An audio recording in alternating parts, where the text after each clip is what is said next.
Welcome back, folks. Art of the City TV streaming live here once again from Southern California, Solana Beach to be exact. I'm here at my gallery exclusive collections, and it is another gorgeous day here in Southern California. I hope that you folks had a great weekend. I was just looking at my calendar, and it looks like we have been on this journey now. This is the 6th week we've been live streaming with artists coming in Monday, Wednesday, and Friday. I know a lot of you have been really faithful to tune into the shows. I appreciate that. And it looks like we've got a little bit of a light coming through. Some of the parks in California are starting to partially open. The beaches, obviously social distancing, surfers are back in the water. So there's a little bit of activity happening, which I think is really a positive thing for us. You know, obviously we all need to still be safe and make sure that we're wearing our masks and really kind of taking it very slowly as we go back into regular living. But I myself, I'm getting pretty excited because I can't wait for the gallery to open back up.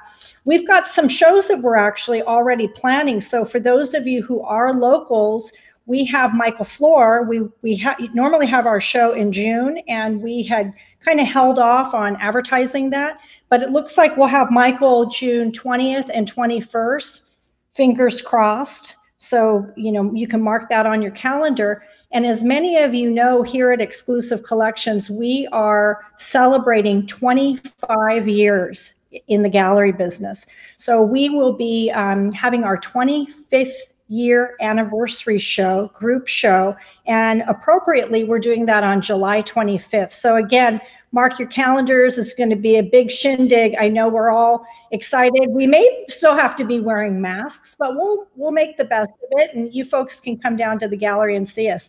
But today I wanted to bring on some people that have really done so much for the art world. And the first person I'm going to bring on is a very dear friend of mine, Raymond Taylor. I started in the art business with him. He had already been a director for the gallery that I worked at, but he was really the very first person, literally, when I stepped foot into my very first professional job as an art consultant in Hawaii, dating myself now, 1988. And Ray was there to hold my hand and teach me the ropes. And there was a whole heck of a lot to learn. He is a wealth of information.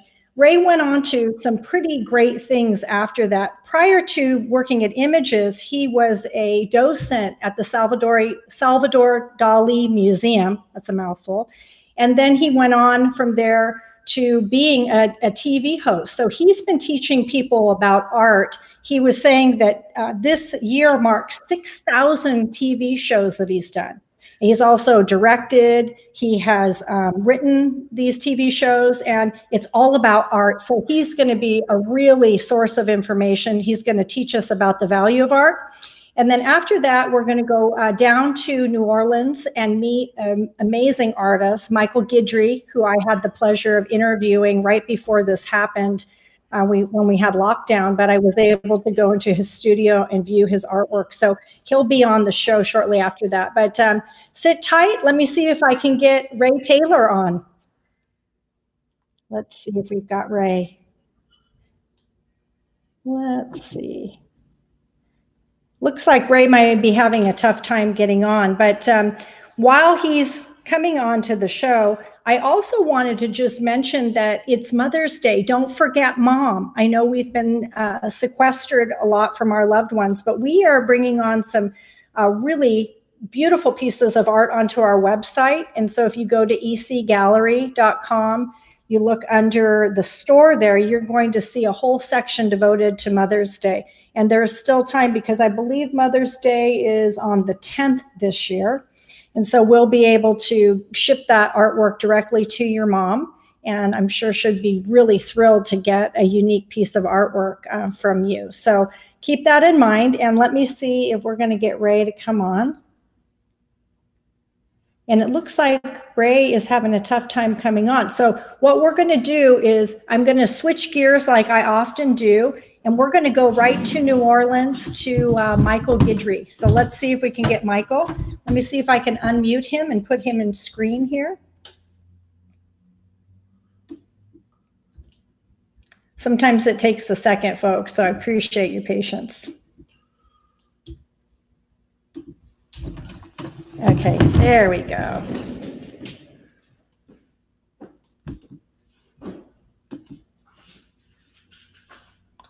Hi there, Michael. Can you see me okay? Hey.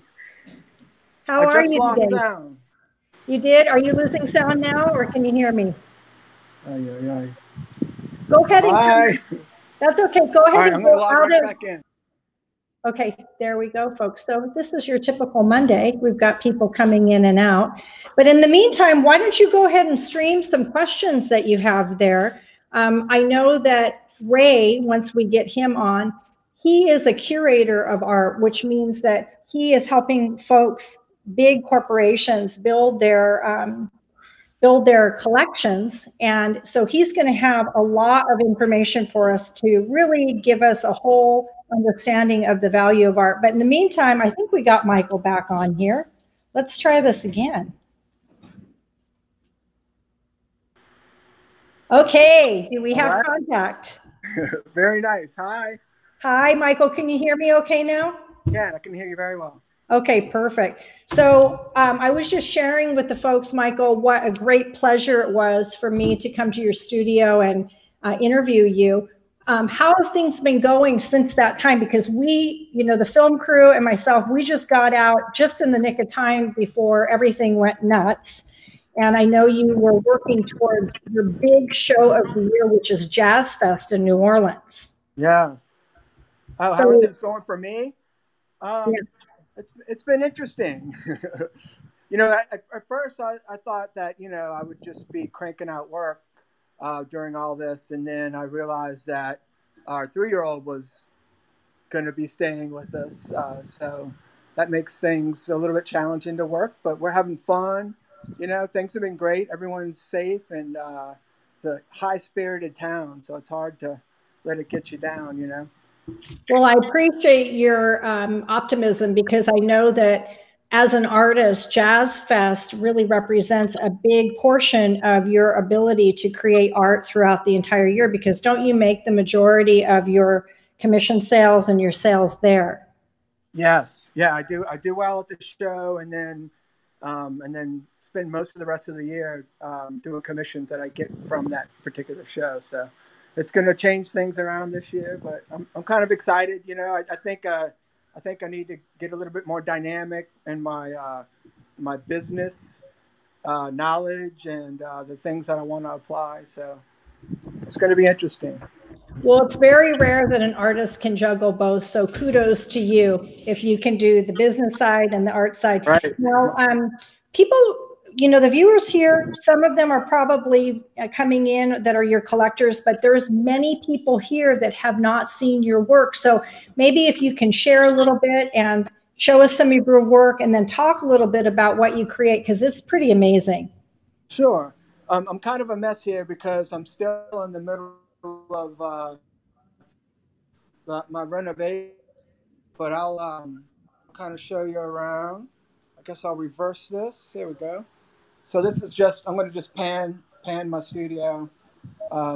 These are things I was finishing up for. Actually, this is a commission right here, but most of the pieces are pieces that I was finishing up for the Jazzfest show. And so if you can give us. Just give us a still on one of them, because it's, with the streaming, it gets a little pixelated. So if you can just stop for a second and then maybe go in, sure. Then we get a good idea. Oh, that's gorgeous. Sure. For the Jazzfest show, I always do, I'm the Louisiana nature artist. So I go back to my bird themes and my wildlife themes for this show. And this was one this is the first painting I started for this show. Beautiful. Birds of the coastal South. Yeah. Oh, I love that. And is that Napoleon there that I see? Yes, it's one of my Napoleons. This is one of my favorite ones right here. I kind of took it out just for this. Napoleon. And maybe go up a little closer, Michael, so the folks can see the detail, because your work is so detailed. Look at those colors, folks.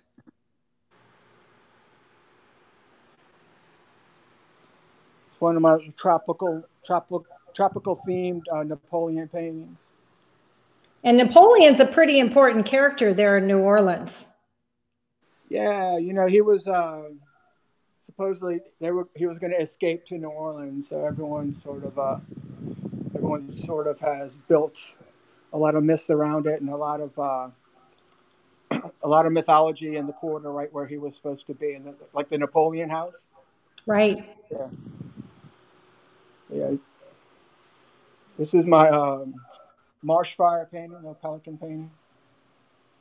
So a lot of your artwork is influenced by the way that you grew up. I remember we talked a lot about as a kid, you being in the swamplands, fishing and spending time with your dad. Yeah, definitely. Yeah, definitely. I've always been really, really interested and drawn to the water, and fortunately, I had it all around me. So, a lot of times I'll go out to my fishing camp, which is really, really close to the coast. It's very marshy, real salty, and just bring things back home and let that influence a body of work. You know. Do you have any of your gator pieces around your studio? I have one. I have one that is about halfway done, but I had not yet started another one, which I intended to for this show. And are there any other shows that are planned that will replace Jazzfest this year? Has the city thought about maybe bringing something else in to support the arts? Everyone's been real supportive. There's Jazzfest is a really, really big, long-standing. People who just pride themselves on not missing any. So there's a big Jazzfest fan base that also like the artists, and everyone's been real supportive. A lot of people are doing like a lot of the galleries are featuring the Jazzfest artists virtually online. There's about 5 or 6 organizations doing that, but I don't know. I don't know what's coming up next. I don't know when that would be, or when things are going to open up. I'm involved with one group, Renegade Artist Collective. We did a show right before the shutdown. We had a lot of fun. It was a great turnout. We're talking about doing one as soon as possible. So hopefully, that possibility will be in October, maybe. That's wonderful. Well, I love the whole energy of New Orleans because everyone there is either an artist or a musician or is doing something creative. The whole city is just filled with it. Y'all look like y'all were having fun. We did. We had a great time and met some amazing people like yourself.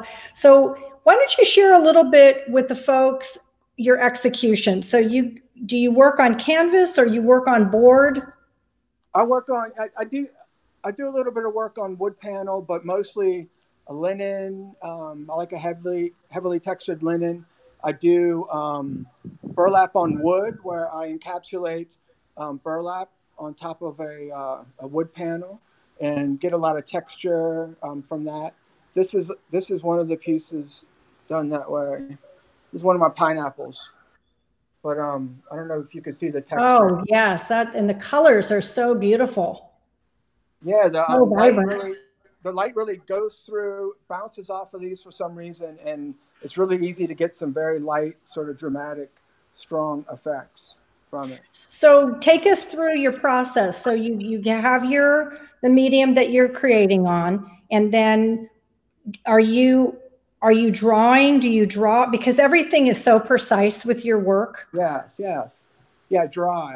I just set this up since y'all were here, but I decided to create a really big sort of sketch, like a wall of canvas. So I stretched this over a 4x8 piece of plywood, put some braces behind it, and this is kind of a good way to see that I work. I just I'll stain the canvas with, in this case, it's just yellow ochre, but I usually do burnt sienna or pink, and then I'll execute the drawing in the same color. And it's real easy to move a line around and to just play with it, until it's ready. But it's a really fun way to draw. It's so forgiving. And So this is is the way that I was taught. This is probably the only thing that I still do in the way that I was taught, is starting, this sort of this indirect method starting. so you build the color from there. So that's the backwash. You put the wash on, and then do you start everything kind of in a monochromatic format, and then from there you build the color? Yeah. I'll get all the values and everything, and yeah, it starts off being a monochromatic painting, and then I lay the color. I don't really glaze, but I'll do like a second and third layer of thicker and thicker paint usually. Yeah, it's really fun for folks to see. I always have appreciated going into artist studios and seeing, behind the curtain, the back, kind of the backstory of what you're not seeing in the completed piece, and understanding the amount of time that goes into that. And then the fact that you do have a process to build to this gorgeous, and that piece is really amazing. If you go in on those scales, if we can get to see those scales a little closer. Look at that, folks. So detailed. Yeah, this was a really good example of being able to really pull sort of a sculptural effect, with that drawing underneath it. And so what is your influence? I mean, your work has almost a graphic pop feel to it. You're taking these animals out of nature, and you almost have a traditional, like, I think it was John Audubon who did a lot of the naturalistic pieces that were very highly collected. I think it was in the 30s. But you're almost building and taking that to a whole new level. Yeah, he's definitely a big influence. He's we're probably getting ready to learn about one of the methods today, right before this, the printing method. It's real fun to see how different artists have tinted it. So every single image you can pull up will look a little bit different. But yeah, so he's got a softer sort of feel with everything, and I can kind of come in a little harder. Well, it definitely brings it into the modern times. I mean, everybody that I've spoke to that has seen your work, some of the artists I interviewed in New Orleans know of you. They are always commenting on your color and your precision of how everything really is so perfect. All the lines, it's pretty meticulous work. When you're painting, what is your desire? Like, what is your emotional constitution when you're executing a piece of artwork? Whoa, all right. That's a good question. I couldn't really tell you. I mostly just sit down and work, and my brain just goes, and I just I'm just sort of at one at one with the universe. I'm not really I don't really think. You're just going into your own creative world then. Yeah, I guess so. Well, that's wonderful, because that's what kids do. And if you can, grasp that energy like a kid that doesn't really think, they're just doing, that's usually really where that genius comes from. Yeah, I agree. I did that so much, like in the last 20 years that I've worked, that a few years ago, I was like, I kind of had lost all the thinking process, and I had to take a long time and go back. I actually went back to my old school at the Academy of Fine Arts and started taking, I took a gouache class and a beginning drawing class, just to kind of sit there and think of the way to draw and get back to the basics, and retrain my brain to start thinking and making plans, and making more decisions instead of just reacting to everything. But well, whatever you do, it's working. Are there any other pieces in your studio that you'd like to show the folks? And what we'll do too is you can go to his website. We're going to put the website up here. We had a little bit of a technical difficulty with our stream today we normally have something that runs there, but you can just Google Michael Guidry, and I believe, what is your website, Michael?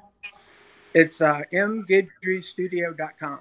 Okay, and you can see all of these amazing works that he's created. But while we're in your studio, if there's any other sneak peeks, we'd love to see it. I'm not sure what we've seen. Let me turn it around. All right. Oh, that would be a nice one. We didn't get to see that pelican piece, the one with the something coming out of its mouth. Oh, this guy? Yes, and then there's one next to it, I believe. Yeah, there's this large commission. This is taken from one of the Audubon's. I sat there and drew from the plate this particular pelican. Oh, I just love that. That is just so, I love the butterflies. When you get up close to the butterflies, the detail is really amazing. This is the burlap again. So. Are those magnolias there? Yeah, so those are southern magnolias. Amazing. We're really very excited to have a show for you at the end of the summer. I know that's something that Michael and I had discussed. So if you folks are local here in San Diego, you'll be able to meet him and see his work in person, because I think that coast to coast, there's a lot of crossover with some of the wildlife, not all of it, but definitely some of the pelicans that you're creating and seagulls and those types of things. We actually have your brown pelicans. They were extinct here in 1966, and they were repopulated using West Coast pelicans, I believe.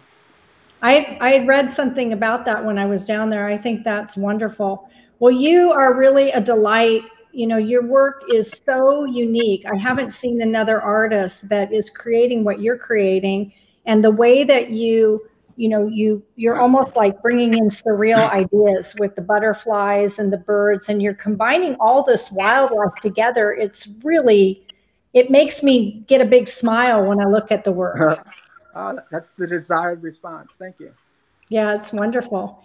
And so besides the Jazzfest, what are the other shows? Do you do anything else besides that in your local area? You know, I haven't. I've always kind of laughed that's been my business plan for the last several years. But for the last 2 years, it's basically the only show I've done. Besides, this is one show in December. It's a light festival, Lunafest in New Orleans. I've been trying to show up there every year, but I don't have anything else planned. It's going to be exciting to plan things. I might plan a few pop-ups. I just got to start thinking about how to go forward, how to see when things open up, and just start taking opportunities. Well, it's a real testament to people, your collectors, because if you can do one show a year and that keeps you going all year long, that's something pretty special. Yeah, thank you. Yeah, I felt very, very fortunate, really fortunate. Yeah. Well, we'll see you here in San Diego, and I am very excited to see what type of a collection you can put together for us here. I'll send you some local animals for suggestions, and I'm sure that coming through on the live stream, people will have some ideas of the animals they'd like to see you incorporate as well. I'll check that out. All right. Well, thank you again, and blessings to your wife and your 3-year-old daughter. Yeah, thank you. And hopefully we'll get all through this by the end of, I'm hoping, May, and then we'll be able to plan some exciting events. Yes, definitely. Okay, Michael, thanks for sharing your studio with us. Michael Guidry, everyone, go check out his website. Everybody wash your hands. Bye-bye. Bye. When I went to Michael's studio, it was just filled with all these paintings that he was getting ready for Jazzfest. And unfortunately, it got canceled. And this is something that a lot of times we don't realize, that artists are like us, they're earning a living as well. And this has, been a tremendous effect on all artists. Fortunately, he has a pretty strong collector base. He said he just took a commission yesterday when I spoke to him. So that's really good news. And thanks to you guys, artists, keep going forward. So I'm going to just put a little phone call in here and see if I can get Ray to come in. I know he was having a tough time earlier, but let's see if we can get him to come in. And if not, we'll cut it short, and then we will bring him on another time, but let's see if we can get Ray on here. Ray, by the way, is coming out of Florida, so we'll see if his connection's up. I feel like I'm on reality TV here. Mr. Taylor. Hello. Can you stream on in? Okay. The viewers are here waiting you. Okay, come on in. Okay, it's not, hold on one sec. Try clicking on that link. All right, hold on 1 second. Technical difficulties here, folks. Fortunately, we're... Well, it's not appearing. Let me send you the link again. My cell phone, would it be on my internet? Would it be on the computer? Because I thought we did this on the cell phone. Yeah, do it on the cell phone. Just try clicking it. I'll hang up and we'll try it one more time. No, wait, I got it.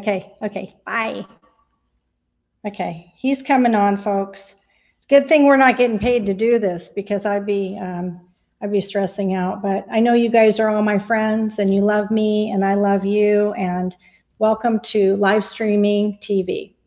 And in between that, I will just share, since we're here and we got a little bit of time, is Wednesday, in 2 days, we're going to have one of your favorite artists, Michael Floor, will be coming back on the show. And this time he is going to be doing a collaborative with Larry, who is the longtime bartender at the Buena Vista. So Michael has been working on a BV piece. A lot of people have been to the Buena Vista. It's an incredible place in San Francisco, overlooks the bay there, right where the trolley turns. And they are known for their Irish coffee. So Larry is going to give us a class on how to make the very best. It's a secret recipe, Irish coffee. And then Friday, we're going to meet an artist named Todd White.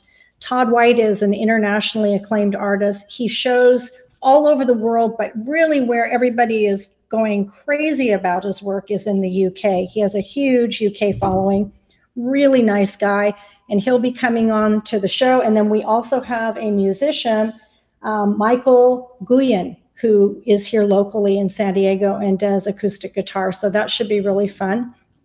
And I'm going to just try one more time, and then we're going to call it a day. And if we can't get Ray on, then we'll just get him on another time. And then that will be, if I could figure out a way to FaceTime him here through the camera, we could do it that way, but it doesn't look like we're going to have success with that. So let me see one more time. Hi, thanks for calling me, Taylor. Well, I'm getting his, oh, here we are. One more time. We're going to give it a one more time, and then we'll just have to make the best of it. Let's see what we've got. Any luck, my friend? You have to send, I'm on the app, but you have to send me an invite. Okay, I'll do it one more time. We're going to try this one more time. I'm going to send you the link. Okay. Okay, hold on. Let me try it again. All right, let's see what we've got here.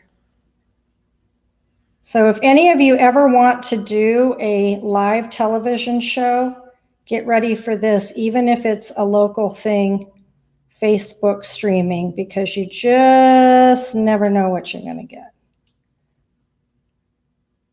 And we always do a little bit of a, a pre-check before the show. So we did that yesterday. And even then, sometimes it works, sometimes it doesn't. So you just have to see if we can. But give me one more minute, folks. And if we can't make contact, then we'll just postpone it. We'll have Ray on another day and you guys can meet him.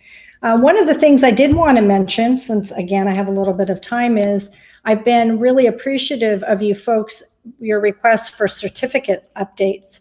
It's a really important thing that you have all of your ducks in a row when it comes to your certificates for your art, and Ray is going to talk about that. Can you hear me, Ray? I can't hear you, though. I don't know if we can hear you with the headphones on. I think you might have to take the headphones out. I can see you, but I can't hear you. See if you pull the headphones out, if that works. Yeah, I can hear you now. Oh boy.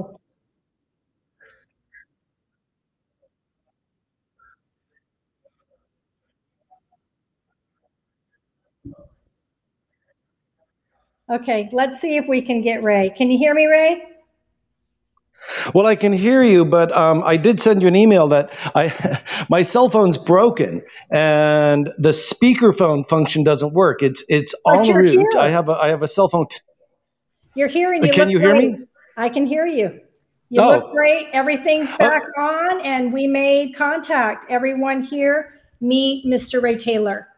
And Ray has been my dear friend for a long time, and is pretty famous, actually.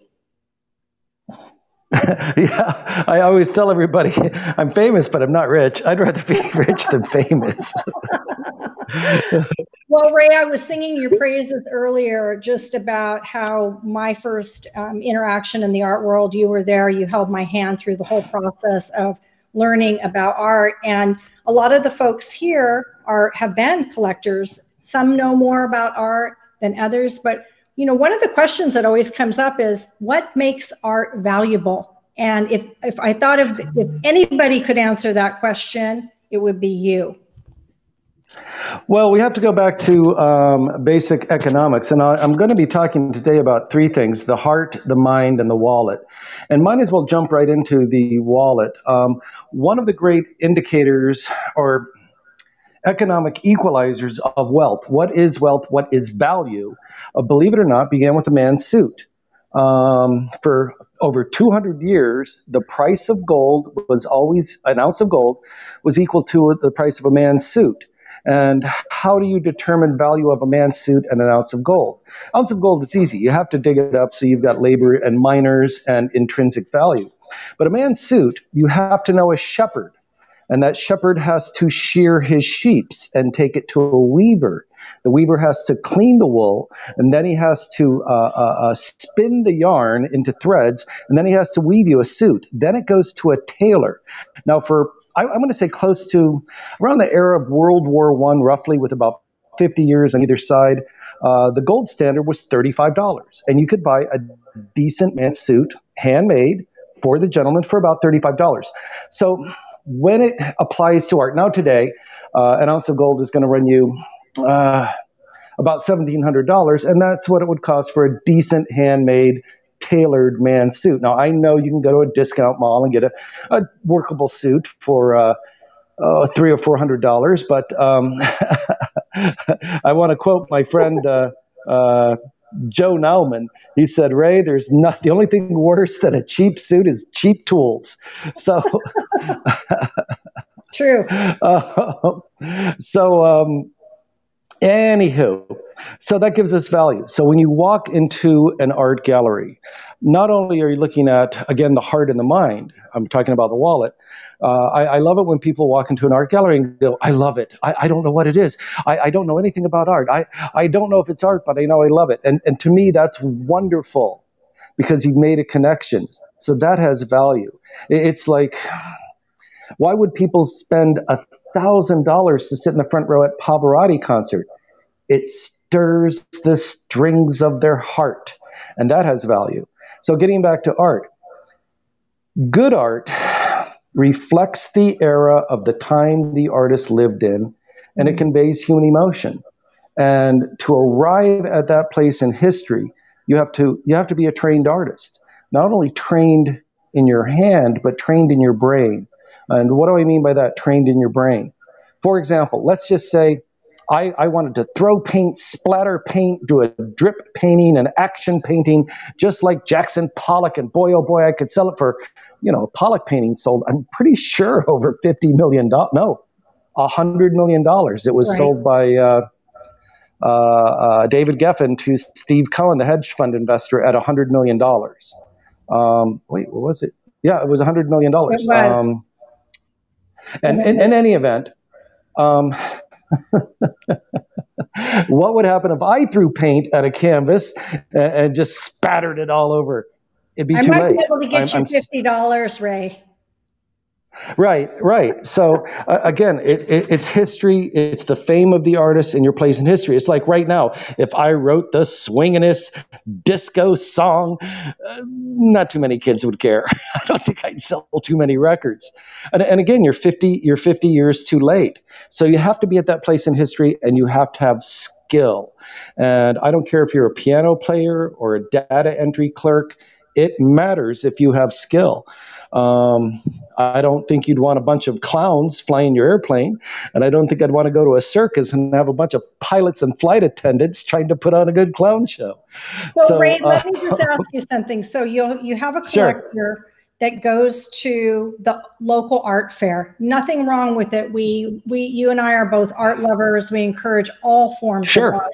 But they go there, and there is, I lost him. He's going to come back on. But I'll just pose the question to you folks, since we lost our speaker, but he'll be back on. I just wanted to ask him the question that, what is the difference between you find an artist that is skilled and has beautiful artwork, and maybe you're able to buy a large painting for maybe $1,500, maybe $2,000, which is, it's not, the most expensive painting, but it's a credible amount.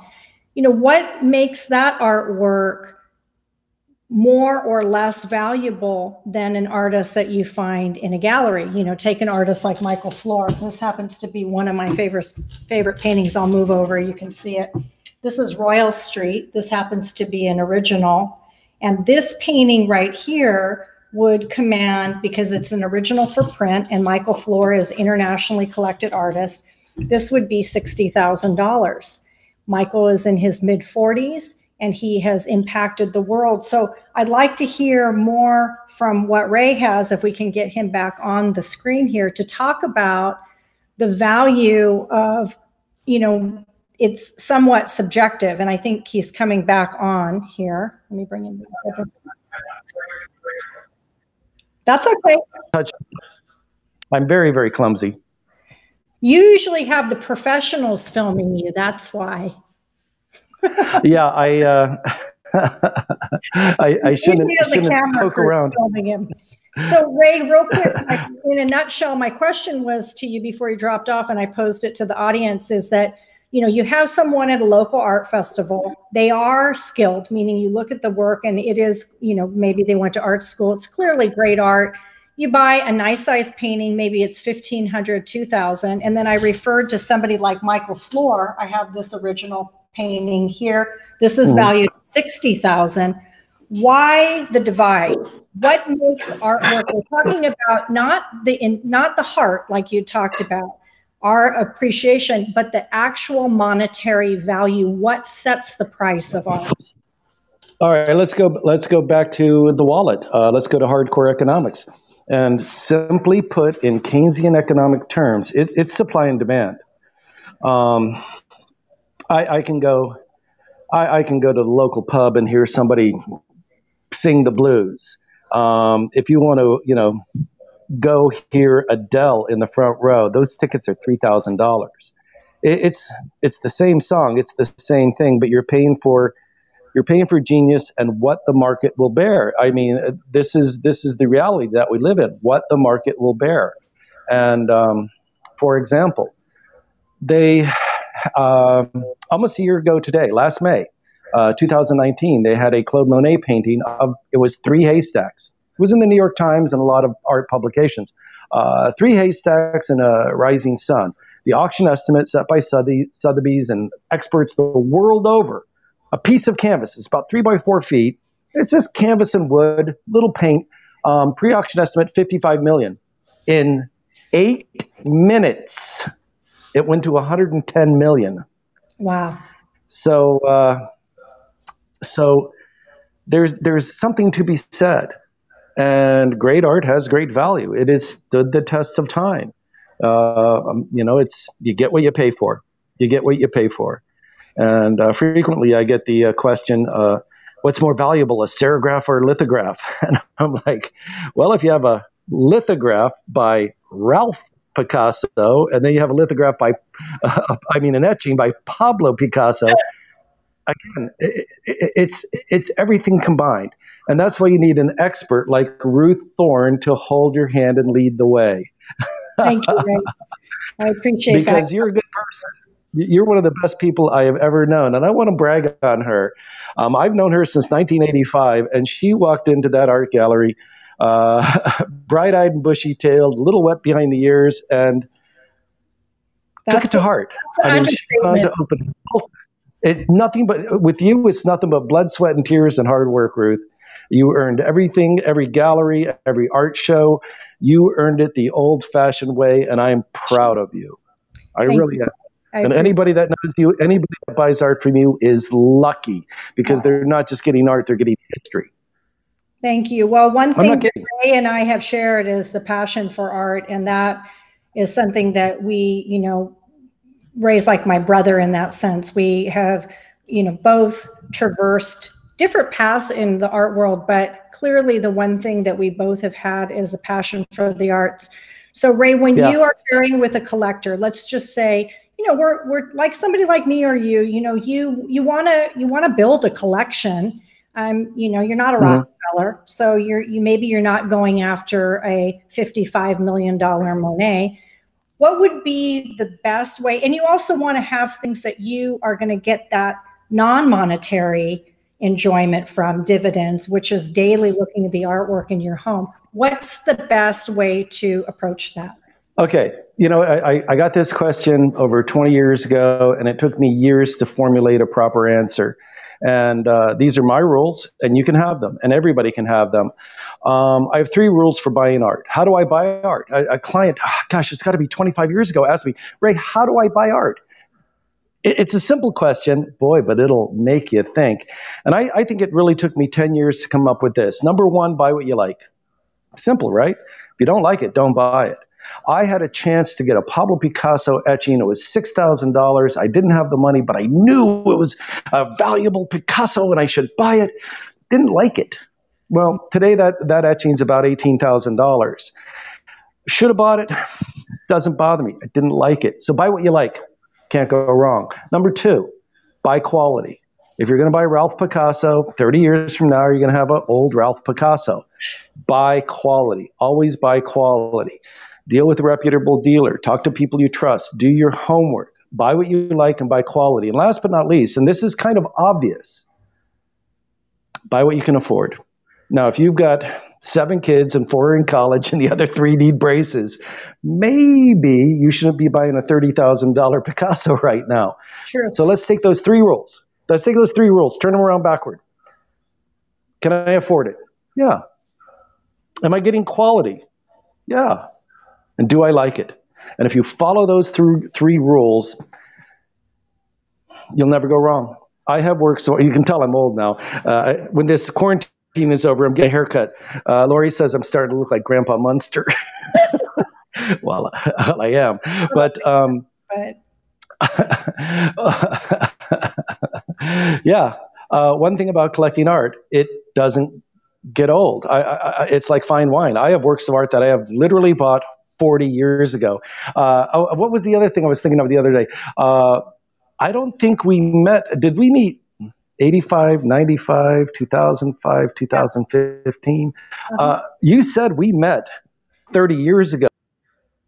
It was 30 years ago. I lost Ray again. He probably clicked onto that thing. It was 1988, and that's when I started in the world of art as we know it today. It's actually changed quite a bit from 1988. But I think Ray, I'm going to adopt really sharing those 3 rules because it's something that I already really ascribe to. I think that it's important to really look at art and appreciate it. But I think, you know, for me personally, my rule is I set a monetary amount of what I am willing to spend if for something that I just solely enjoy. The Ralph Picasso. If I love Ralph, then I might collect him if it's under a certain dollar amount. But above that, I want to have something that's a legacy and something that I can pass on to my daughter. So in that sense, if it's above a certain amount, I want to do my research. I want to make sure that it's an artist that has made a mark in history and has the ability to appreciate over time. So I think what Ray brings to us today is really great. And we're going to have him on in about a week to do a print class. He's going to teach us the difference. We were planning on that today, but he really wants to be set up with the actual artwork so he could show you physically the difference between a serigraph, a lithograph, and all the other different types of printmaking that's out there, so you understand how prints are created, because printmaking in itself is its own art form. So when people say, oh, it's a print, well, it depends on what type of print it is. And so we'll learn more about that. I have a feeling we're not going to be able to get Ray back on the show, but I again wanted to thank you guys. Thank you so much for streaming in live here, Facebook, Art of the City TV. We are going to have some great things coming up, and I've got guests lined up for the next 3 weeks. So if we have to blaze through May, we are set for that. And again, if you have any questions or people you'd like to see on the show, please either email me at ecgalleries@gmail.com or go ahead and put a note in here on the live stream. We are so grateful to have you here. Have a great day. Let's see you on Wednesday back here, 1 p.m. You don't want to miss how to make the very best Irish coffee ever, streaming live from the Buena Vista in San Francisco, then followed up by the one and only Michael Floor himself, who is going to unveil a new Buena Vista painting that he's done. So have a great day, folks. Be blessed. Beginning of a week. Let's get this Monday off to a great start. We're starting to see some light at the end of the tunnel. So I'll see you again Wednesday, Art of the City TV, live streaming right here on Facebook.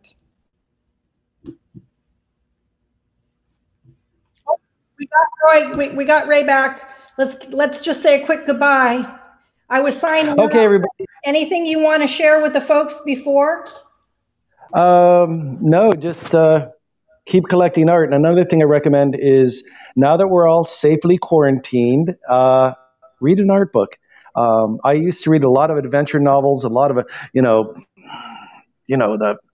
adventure stories and detective stories. Read about artists' lives. They're fascinating. A couple of quick recommendations.